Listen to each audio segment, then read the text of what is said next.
我聽人哋講話生日嗰日啊，唔可以去做佈施啊咁嘅嘢。冇啦，其實睇個人講係我哋嘅平台咧，我師傅教過嚟嘅咧就係、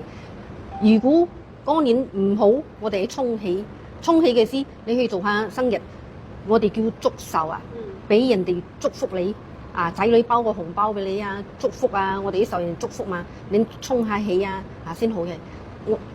我係覺得生日係一個好事嘅，人哋覺得生日啊唔好啊，唔可以做生日，但係我哋做生日唔係愛叫你拜神啊、拜天啊、同天講嘛，我哋係祝慶一下咯，祝壽啊、沖下喜啊，通常有沖到我哋時間都好係咪？我都建議做下生日啊，去下旅行啊，裝修下屋企啊，整下磁場啊，拜下去廟行一輪啊，出下海啊，過橋啊，過橋都係會好嘅，或者廟啊有咩大日子啊，去過下平安橋啊，去俾有啲師傅廟啊加持啊，都好好嘅其實。有時捐下血啊，做下善事啊，幫人哋做孝順啊，有好多好多嘅嗰個方式㗎啦，其實祖先都好重要嘅，但係好似生日嗰啲點蠟燭嘅嘢㗎，吹啲嗰啲。而家咧年代咧好多避忌啊，又講唔可以吹蠟燭啦，有啲又講用拍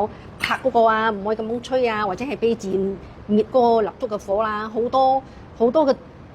嗰個謠言講呢個唔得，嗰個唔得。其實我覺得自己開心就好咯，其實冇嘢㗎啦，其實最緊要唔好拜天地啊，係咪？係咯，你做生日都好，我女又知道我性格係咯，我媽唔可以吹蠟燭嘅。咁樣唔可以吹蠟燭咯，咁樣慶祝下唔可以吹蠟燭都 OK 嘅，一個意思嘛，其實好開心啊，咁你建唔建議即係自己生日嗰日去做嗰啲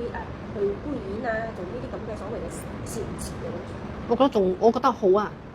因為生日就係我哋就係落地喊心聲嘛，我哋我出生我哋有好多業障啊，呢個八字咧我哋出世咧係帶業障因果出世噶嘛，所以我哋出世嗰日生日係咪我哋做下布施啊，做下好事啊，有捨先就得嘛，布施嘛，所以你去幫人哋消我哋嘅業障，其實生日咁樣做布施仲好，食下素其實好嘅，生日